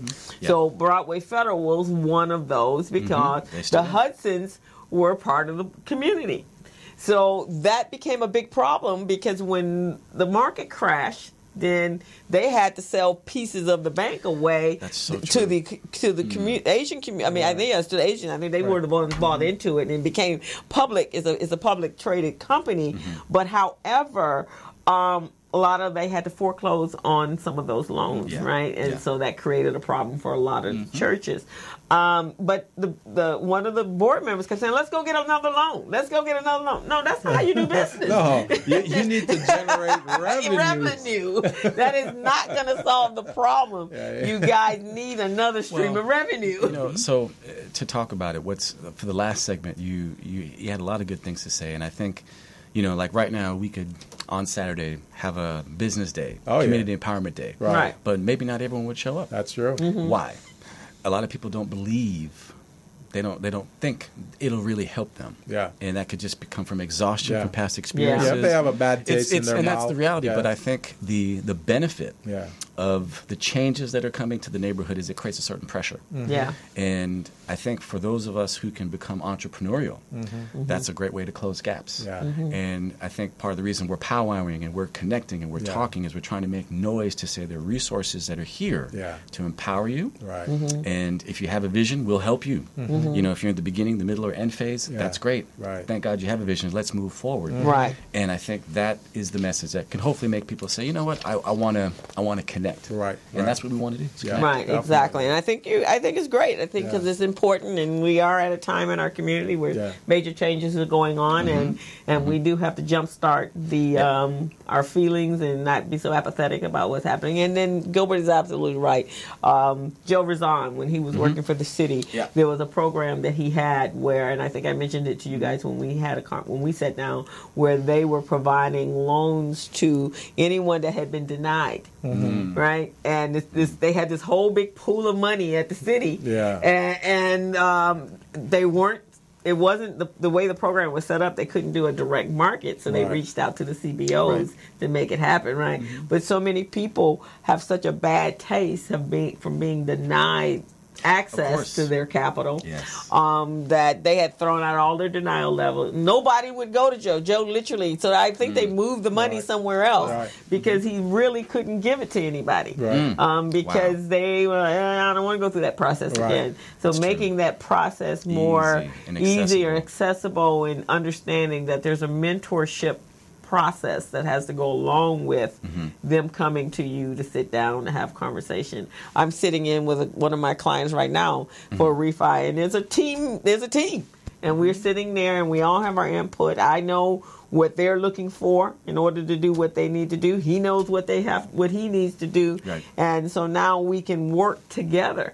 Because there was one thing when you're saying we sit and look at your financials and understand what the circumstances are and how money flows into your community, your business, and how money flows out. Right. Now you can help me sit down and say, okay, look, this is where we are. We might not be able to help you right at this present moment, but we can send you over to the opportunity fund. And in the meantime, let's start building your revenue up to a certain level. So now we can really help you grow your business. Exactly. You know, when it's time to hire employees, when it's time to buy new equipment and that kind of stuff. We had a guy on the show last week. It was factoring. It was like a new type of. Because most people, when you say factoring, you're like, oh no, can't do factoring. Right. But he had a really great program, a new approach to factoring, which could be a financial alternative. Yeah, we're looking at all different options right now, and one of the things that I tell my clients, and I'm sure Crystal tell our clients the same thing, is that with small businesses, everyone is designed to tell you no. Your clients are going to tell you no. Your competitors are going to tell you no. Contract providers will tell you no. The banks will tell you no. Even your family members will tell you no. You see what I mean? So you got to be creative. You got to create that yes as an entrepreneur. And there is some help coming. I sit on a committee. It's Victor Parker at SBA and an initiative that the Milken Institute. You guys have heard of Plum? Of course. Partners for Leadership in the Underserved Community. So we're at the third phase now. So I was on a conference call on Wednesday, and we were talking about, okay, what that third phase. So it's incubator systems, and one of the things, one of the the items on the agenda items was what other alternative besides banks. So they had spent a lot of time milking talking about crowdfunding, but there's other aspects to crowdfunding that doesn't make it always the best resource because it really you have to understand marketing and PR for it to really work. Right? So we talked about community funds, which I guess is somewhat what the Opportunity Fund is, right? And like the Jewish Foundation Fund and the Asian Foundation, having that kind of fund where you can go back and reinvest in the fund so that the monies and the funds are always there from a startup standpoint. And I think that's important. So that's some of the things that we want to be able to push out. But the Milken, they stepped in 2 years ago, and it's a 2-year initiative, and we're talking about all aspects of why it's so the lending process in our community is so different than in other communities. Yeah, it's amazing, Peter and Frank. We could have had you guys here like on 3, 4, 5 shows just talking about this and how we can help these small businesses. Unfortunately, our time is running out. But what I'd really like you to do is to tell our audience out there how they can get a hold of you and what they need to do in order to get in touch. Sure. Well, one, we'll invite you to come down. We're on Crenshaw and Coliseum, right at the corner, right slam between AAA and the gas company. Okay. That's number one. We can be reached at our email addresses, which we can leave. I can say on the air or call me directly. Yeah, you can say it on the air. Peter.Jackson at cnb.com. Okay. And Frank? Mine is frank.martinez at cnb.com. Okay. And my someone wants to call, 323-761-5902 is my direct line. Okay. And I just want to connect. And in closing, I'll just say this. Private bank comes in, a predominantly black neighborhood. Yeah. The whole team is local from the area. Yeah. Smart, talented. Yeah. They didn't just grab us off the street. We're pretty good at what we do, but we have a heart for our neighborhood. Right. So if we can help, we're right here, and hopefully we'll buck up into you in the street. But we'd love to connect with you, and because it's times and season. That doesn't happen every day. That's right. Exactly. So, Frank, what's your number? 323-761-5904. To Peter's point as well, we are just looking to connect with folks. Yes. At the end of the day, our job isn't just banking or lending or anything. It's to expand on your Rolodex as well. That's right. If we need to connect you with business partners for microloans or technical assistance. Yes. Or a radio show. Oh, radio show. We're definitely going to invite them back. We're definitely going to invite you guys back. Hopefully throughout this month, right? Actually, Peter could have a sexy radio show. He's got the voice for talking about financials for seeing that at nighttime. Late night financial. Midnight financials. He'd have all the ladies calling in. Hi, this is Peter. This is the Midnight Let me talk about bank loans. That's being creative. We're entrepreneurs. What can we say? I'm going to give you guys this. We're going to reach out to you, myself, and the Urban League. We do this business camp for youth every summer, and it's between the ages of 12 and 18, and we teach kids how to become entrepreneurs. It's this year is going to be a 3-week camp, and they go in, and this is 120 hours, and this is not just they're putting in some time. They're putting in some time, and at the end of the camp, they're going to pitch their business. So we're going to be calling you guys, the bank itself, for possible sponsorship, because this is a free camp for them. And as well is we like mentors to come to the camp. Okay. And we're going to be right there at KIP Academy, which is over on I think they're in Florida, Figueroa, and Figueroa. And we like mentors to come in when we get to the financials. We'd love to have you just maybe an hour or two to sit there and talk to the kids and talk to them about the banking and aspects. You know, when I talk to kids, especially who know, I always use a Jay-Z versus Nas analogy. Oh, okay. All right, then that get their attention. They get that, but it's all about finance. That's true. And it's all about what you do with your dollars and how it can affect you. See, that's exactly. I'm ready. So we'd love to have you. We're going to reach out. We're and reach out to you for several reasons, but certainly. I think for our kids, and this is I've been doing this. I'm a certified Nifty educator, so and so is my partner. Not Rhonda. Surprised. Yeah. What can I say? And so this is one of the passions that I have. And so these kids actually could create business. They're creating a business. The next level is getting them funded, because some of them have some amazing ideas, and it would be a great way for them to raise money to go to college. But you will absolutely love it. It's such a warm and fuzzy feeling to give back to the kids, and we've been doing it for 13 years now with the Urban League. And so this is one. Yeah, I know you didn't even know that, did you? 13 years. 13 years, right? So, yeah. So before you leave, when did you graduate from St. Bernard's? Here we go. Class of 92.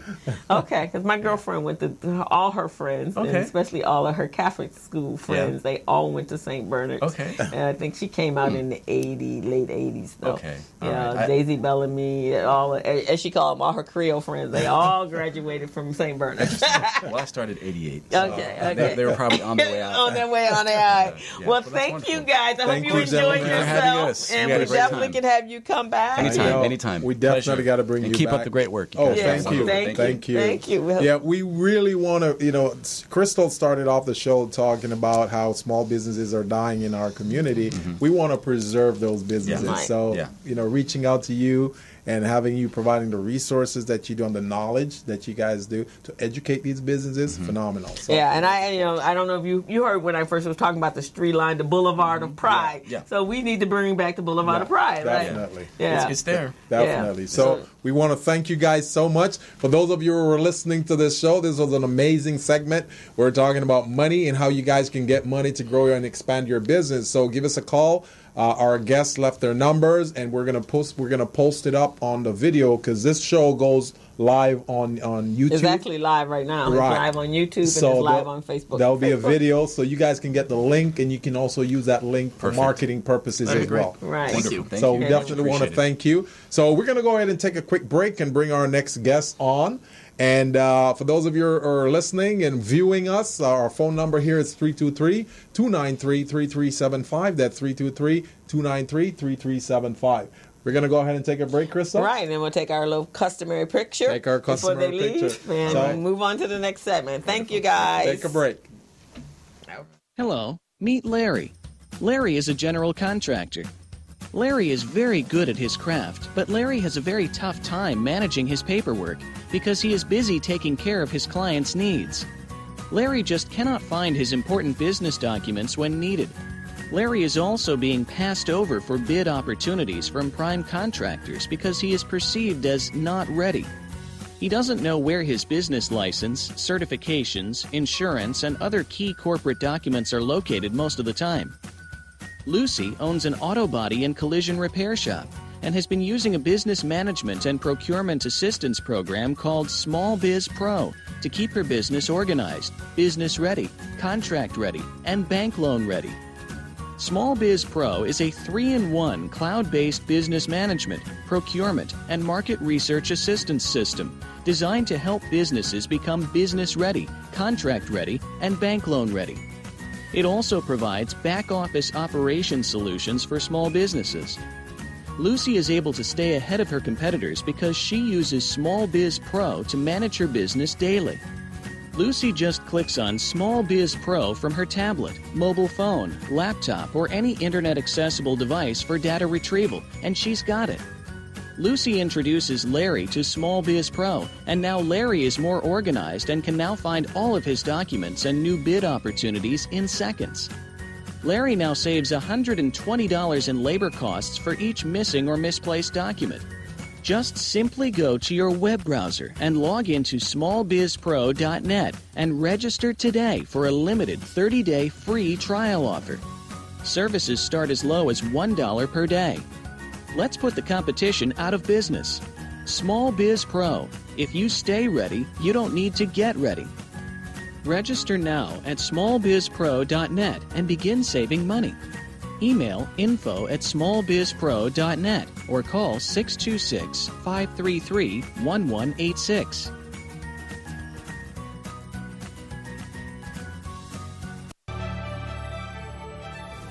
Each year, the state of California contracts for billions of dollars of goods and services. We as a state can and should leverage our spending power to achieve policy goals that help the people of California. One major policy goal we have is to create jobs and grow our state economy. Promoting the development of small businesses within California is a great way for us to do that, because California's small businesses are the engine of economic growth. 95% of companies in California are small businesses, and with the right opportunities, these small businesses can grow to become the next Apple, Netflix, or Tesla. So let's all do our part to promote small business development and grow our state economy. Together, we can really make. Hello, meet Larry. Larry is a general contractor. Larry is very good at his craft, but Larry has a very tough time managing his paperwork because he is busy taking care of his clients' needs. Larry just cannot find his important business documents when needed. Larry is also being passed over for bid opportunities from prime contractors because he is perceived as not ready. He doesn't know where his business license, certifications, insurance, and other key corporate documents are located most of the time. Lucy owns an auto body and collision repair shop and has been using a business management and procurement assistance program called Small Biz Pro to keep her business organized, business ready, contract ready, and bank loan ready. Small Biz Pro is a 3-in-1 cloud-based business management, procurement, and market research assistance system designed to help businesses become business ready, contract ready, and bank loan ready. It also provides back-office operation solutions for small businesses. Lucy is able to stay ahead of her competitors because she uses Small Biz Pro to manage her business daily. Lucy just clicks on Small Biz Pro from her tablet, mobile phone, laptop, or any internet-accessible device for data retrieval, and she's got it. Lucy introduces Larry to Small Biz Pro, and now Larry is more organized and can now find all of his documents and new bid opportunities in seconds. Larry now saves $120 in labor costs for each missing or misplaced document.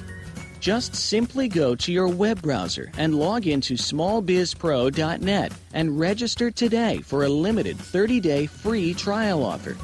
Services start as low as $1 per day. Let's put the competition out of business. Small Biz Pro.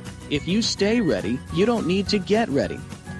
Register now at smallbizpro.net and begin saving money. Email info@smallbizpro.net or call 626-533-1186.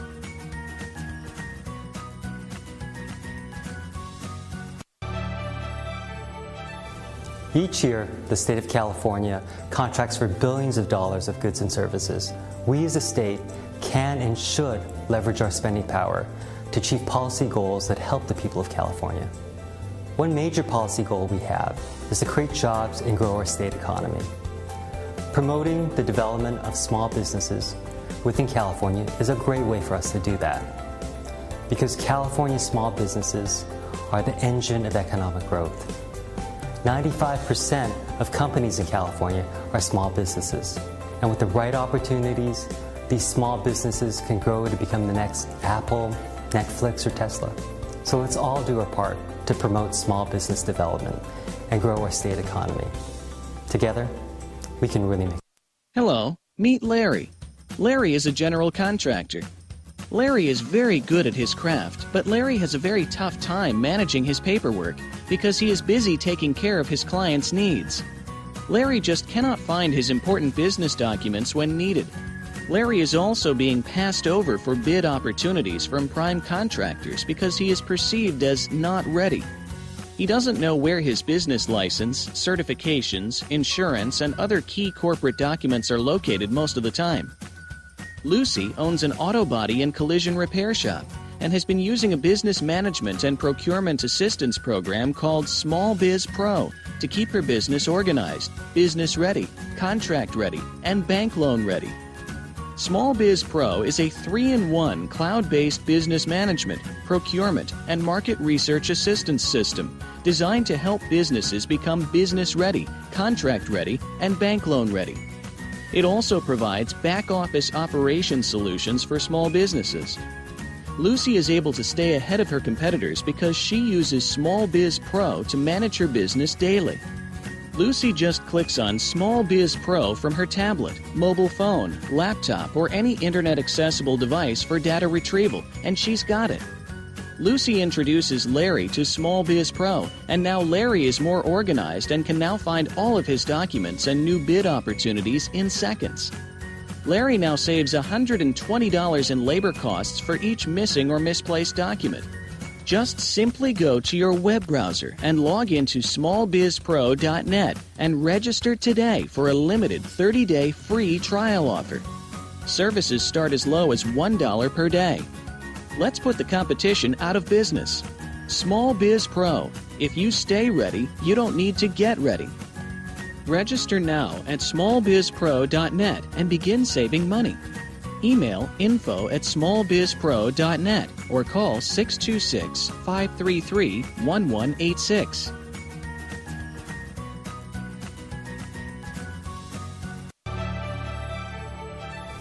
Each year, the state of California contracts for billions of dollars of goods and services. We as a state can and should leverage our spending power to achieve policy goals that help the people of California.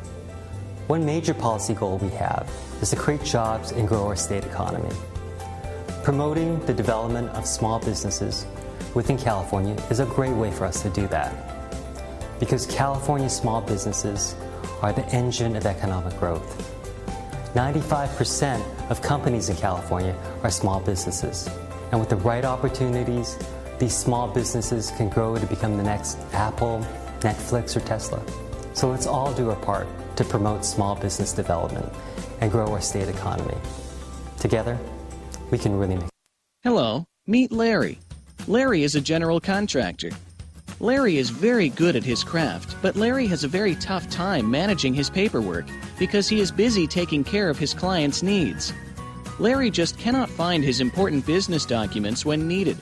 Larry is also being passed over for bid opportunities from prime contractors because he is perceived as not So we're ready. back on the Business Zone with Crystal? and Gilbert Buchanan, your small business paramedic. Just had an amazing section there, huh? I know, huh? Now that's banking done differently, isn't it? Banking done differently. Now we're going to have entertainment done differently. Right, yeah, because these guys right here, they're doing business the way I like to do business. That's they what have I'm talking about. merged their efforts and their skill sets and talent Wow. into one business, and that is actually their name, Emerge. That's what I'm talking about. It is an evolution group entertainment. So they're going to tell us a little bit more about what they're doing. They have an event coming up April 21st, and they're going to talk to us about that. It's called Love, Paint, and Soul. And they're launching, I guess, are you launching your business? we are definitely launching a business. Oh, Okay. so you guys going to need to talk to us then. So we have Kimberly McDowell right here, beautiful lady. We know each other from dance class. We take a burlesque class We're gonna together. have to talk about that. You probably don't want anybody to know that, but I don't have a problem with that. but it's just regular dancing. We're in a dance class. And we do very well. We do very well. And so I met her at Crenshaw Yoga and Dance, run by Carly Young. And then we have Danica Clark, right? Because that's a different name than what. Oh, Clark. Clark, yes. Right? Okay. And then we have Terry Dictum. Dittum. Let me clear it. My name is Terry Bolin. Dittum is my artist name. Okay, so there we because have just in case my mother is listening. And is it Kate? So that's your performance name? Copes is my maiden name. Copes is your maiden name. Okay. It's got that diva You're look just right who here. you are, right? I'm just who I am. All the time. As best as I can be. So tell us what's behind the passion of merging your businesses and what your businesses are prior to the merge, and how you're going to make that all come together, and what's the purpose and the goals behind it. Okay. You guys want me to start? Okay. Yes. Well, first of all, we all came together. We're all classmates. Class of '87 from Washington High School. Okay. Was alive. In fact, I just met you when it became Washington Prep, same school, right? And Mr. McKenna. I was at Harold and Bell's last week, and he came in, and I was introduced to him. Wow. Yeah. Small world. Yes. Small world. Yeah. So over the years of we've been close friends for quite a while and been very supportive of each other's brands for a minute. And I came and I was talking to Danica. We were conversing on the phone, and I just came up with a concept. I said, we've always been there of supporting each other, just all of our brands. Why not come together to just do things on a larger scale? That's and great. Right. We sat at the table and talked about it, and everyone said, wow, that's a great idea.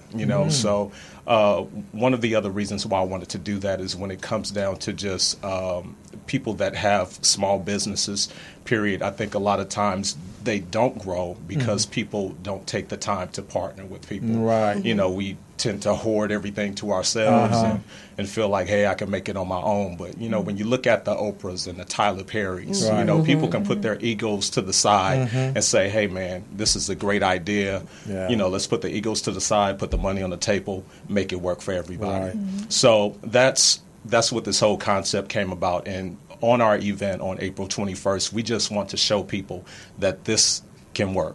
When people have their own brands, and they're making big moves, but if you just partner, put the egos aside, and people see the magic just happen in the room and go, wow, like, you know what, maybe I can just talk to this person that's next to me that I don't know. That's the other thing, is that sometimes we're standing right next to our $1 million, but because we didn't open up our mouths, we miss out on the miss out on it. Right. So that's what we want people to see in the room that night. And so each one of you, you're the investor, you're the inspiration, and I'm the artist. And you're the artist. And then Danielle is... Danielle Johnson is our partner as well. She is located in Atlanta, Georgia. Okay. She's the closer. And she's the closer. She's the closer. Well, you can't get any better as a collaboration if everybody have distinctive purposes. Yeah. So you're using your own individual talents to do that. So what was the name of what is your business? My business is Butterfly Works. Okay. And so what does it do? Butterfly Works does many things. We're an entertainment group. We do production. We produce comedy shows. We're actually in post-production for Screw the Rules comedy 1-hour special that was filmed last August in 2017. That was nice. They supported the event. Yeah. Okay. It was our first major event. Butterfly Works, we also do strategic philanthropic awareness to the community. There's a lot that our community doesn't know about. Communication, the 13th Amendment, things of that sort. We're going to plan a reading event for our youth because our youth, especially our young African American males, they are very, very disenfranchised and criminalized. That is a passion of Butterfly Works. So we're philanthropic, we're strategic, and we want to employ our young men because there's a grave, grave deficit. We partnered, and Butterfly Works has done that. So, we're in post-production for Screw the Rules, and we're also producing a documentary right now. That'll be released in October. Fantastic. And Danica, your business? My business is Imagine Me Productions is a visual performing arts ministry, and it's designed to give actors a platform to display their God-given talents and to pursue their passion and their gifts. How it came about is I was a youth pastor at the time, so it is a faith-based organization. I was a youth pastor at the time, so I found a way to combine my love for ministry and my love for the stage, which is performing arts. So in doing a lot of fundraising for the church and the youth ministries and the outreach programs that we had at Family of Faith Christian Center, we started to develop the talents and noticed that a lot of the kids in the church had talent.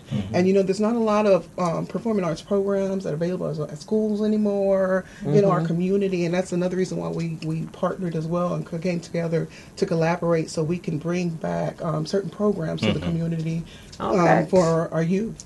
Okay, fantastic. So you're a nonprofit. Yes. Okay, but your businesses are for-profits. Okay. And then your business prior to, you're an artist, so what's your specialties? Mine, wow. Well, that means a lot. He's got that voice like he sings slow jam. Oh, man. So people in LA know me for different things. So starting off, I was an artist as well, formerly a gospel artist with a group called Spiritual Pieces. We were signed to Tommy Boy Gospel at the time, same label with Kim Burrell. So that's one of my things of being a singer, songwriter, arranger, producer. And I sat that down for a minute. I'm still active at my church, though. I do praise and worship. And I also, the young people at my church, I'm also teaching that and showing them how to, lead worship. Trying to bring worship back into church. So that's one of the things. But branding, right now, I'm a person that's into branding. And, small businesses, a lot of times I try to help those small businesses out to let them know that it's possible to get your business off the ground. And don't just stop at thinking that once I have my logo, once I'm branded, that's it. So a lot of times I'm consulting as well. To just let them know after that, you need your advertisement, you need marketing strategies and things like that. And I work with people. I'll let them know what the budget is, and a lot of times people get scared when they hear the numbers, and I'm like, do not be afraid of the numbers. Let's sit down, let's come up with a plan, and I'll work with you. But do your homework. Google everything that you need, and let's talk about it. Let's sit at the table, and I'll help you out. And I've done that. Taste the Soul. I have quite a few clients that was out there, with their businesses for the first time within the past 5 years. Like, wow, like I did it. And I'm like, it's all the way possible. It's about you finding someone that you can trust, and you guys ride it out, and that's what I do. I stick with clients. I don't just do a one-time job. I'm like, I'm here. And the two gentlemen that was here before us, one of the things that I really loved about them that they were saying, it's about having that relationship. And that's one of the things that we have, and we want to start bringing that back to the people that have lost that in LA. Let's bring relationship back. Let's bring that love back. And it's important. And that's Gilbert and I. We were partnered on many projects. In fact, that's how we came together for the show. Was I have my businesses and he has his businesses, and we realized that there was synergy with our talents and skills, just very much like you guys. And my business has always been based upon. I've been in business for 20 years. And I have collaborative partners. I run Recycling Black Dollars with a partner. BusinessZone is with a partner. Gilbert and I, we created an educational a component of the business zone. So Right. we're focusing on getting businesses certified. And then I have my own coaching business, which I reach out to all the other people in the community, because it's, if we seal up that link, that weak link, then we can make our community stronger, Absolutely. right? And so, and if you take on your own industry, so this is fantastic. You guys are in the arts and the cultural industry, and bringing business to those new young artists that are coming out that are creative, but don't have that other side of it, right? Because you can't be successful without the business structure. And so, and then you guys are working together, which is a real key component in being able to elevate. So when you, Kimberly, when you do the Love, Paint, and Soul, what are you guys, what's the purpose, and other than, in addition to the launching? The purpose is, as Terry mentioned earlier, wow, you really put me on the spot. See, that's the thing with entrepreneurs. You gotta be ready. I must tell you, I have emerged through this process because I'm the shy one, and they keep saying, you got to get out there, Kimberly. Okay, so I'm out here. So to answer your question, Love, Paint, and Soul is just really that. It's love, and we'll have an artist on stage painting while they're listening to... Oh, fantastic. Angie Fisher, Blue Mitchell, and we have another artist as well, a poetry artist. Okay. Yeah. Bernard Irby. Bernard. Yes, Bernard. But it's really what he said about us collaborating and being able to display that you can work together in love and don't be afraid. Yeah. You can't grow unless you support one another. That's right. So this really is about community. For me, it's about love because I truly do love them. Okay. Every moment. Every text I send, at the end of it, I say, I love you all. And I really do. I don't, So I'm emerging, but that's what it's about. And thank you for putting me on the spot. It's April 21st. I am so excited. I showed you. We're so excited. I'm getting my dress. I saw the dress the other day by the owner next door, the black business owner. Sun and Seas, Kimiko. She's a wonderful learn to sew. She's teaching the community how to sew.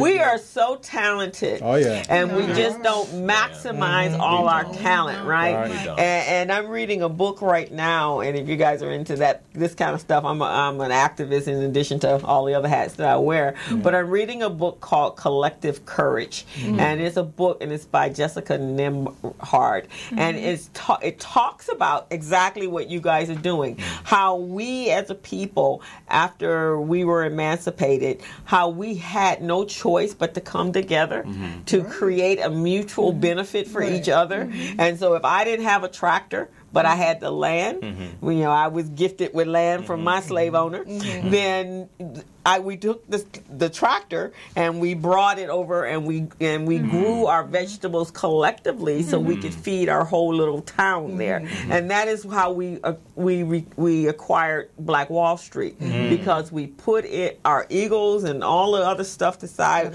We had the same history, so we came together to build. Awesome. And if you have not seen or know the story of Black Wall Street, there are over 600 businesses that were black owned. They had 3 airplanes, so doctors and lawyers and Indian chiefs and you name it, and we worked together. Wow. And that's what we got to try to bring back. Come together like that. The porters, and that's one of the mutual collaborations that they brought together was the train, the porters. They created like a union that not just for them, it was for their families. And if one family fell on hard times, then the other families helped them to stay whole. And that's why we all have to collaborate together and create an ecosystem that we interlink with one another to help each other to grow, because other communities are doing that. Other nationalities do that, and they never have to apologize for that. Right. Well, I think that the big thing is the strategic plan. We know what the solution is, but we have to execute that plan. Yeah. And we have to understand that slow and steady wins the race. Right. Everyone is so instantaneous. Right. This is a microwave society. Yeah. I Right want now mine. thing. I want I want my it benefit yesterday. Yeah. right now, Yeah. or I wanted it last week. Don't want to go yesterday. through the process. Yeah, we have to go through the process. And what we do, I love that you're reaching out to the youth and teaching them business acumen, because they'll see once they go through their business plan and they do their SWOT analysis or whatever, their PERT analysis, Yeah.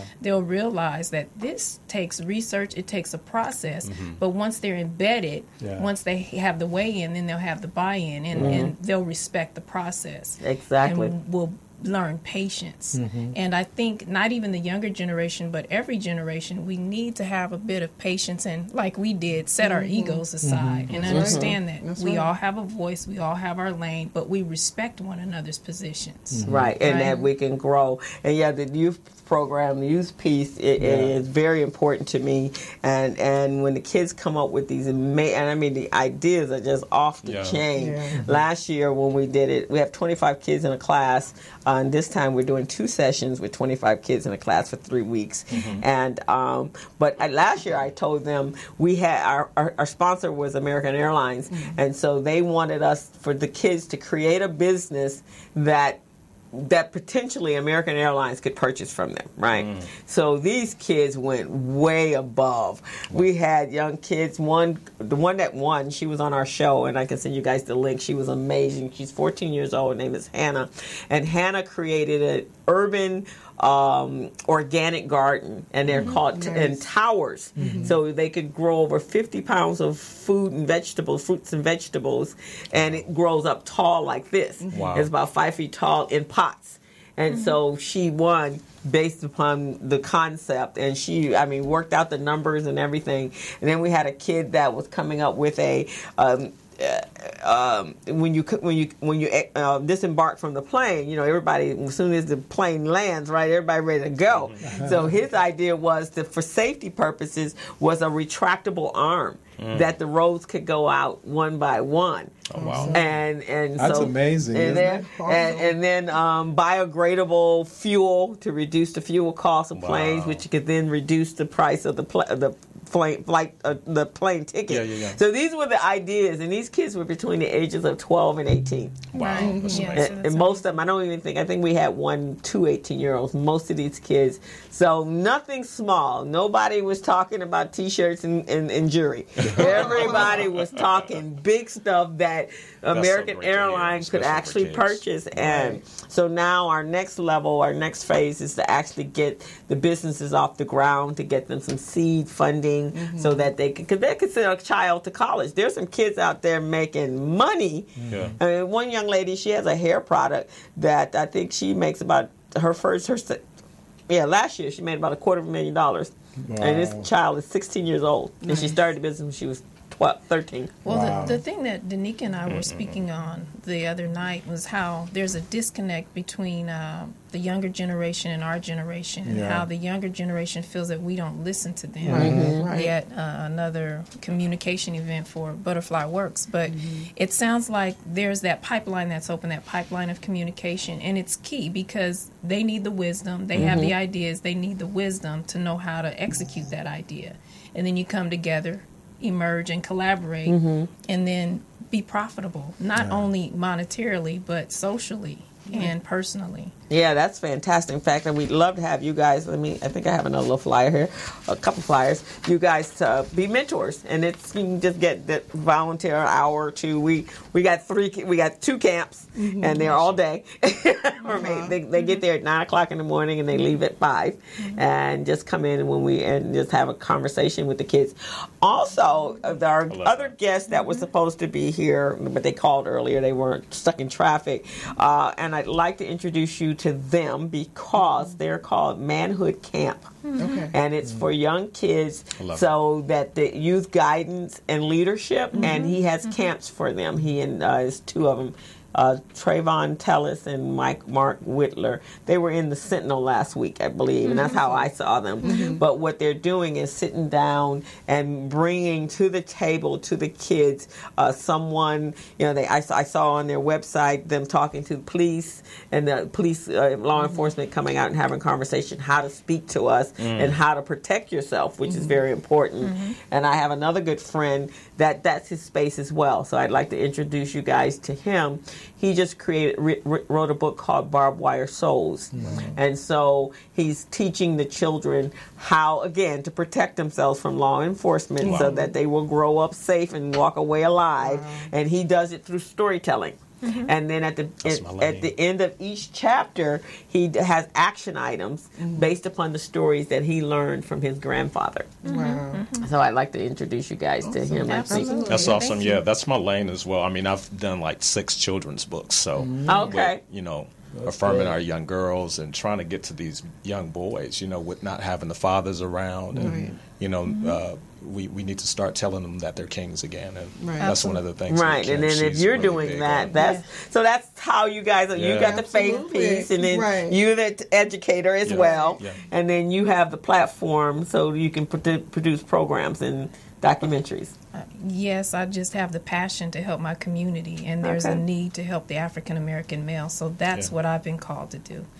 Well, I absolutely love it. How do you guys see you working together as a nonprofit and a for-profit? How do you make that work? Well, because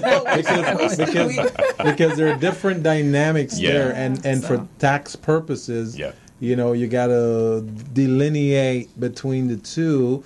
Revenues that come in from the nonprofit, you got to show where that's going. Exactly. And you see what I'm saying? Yeah, we do. Yeah. So it's accounting. I know that Butterfly Works is in the process of doing a nonprofit because that's just where it led to with helping the community. Actually, what would be a better status for you is a social enterprise. Okay. So the social enterprise blends both together, and it's actually a structure now.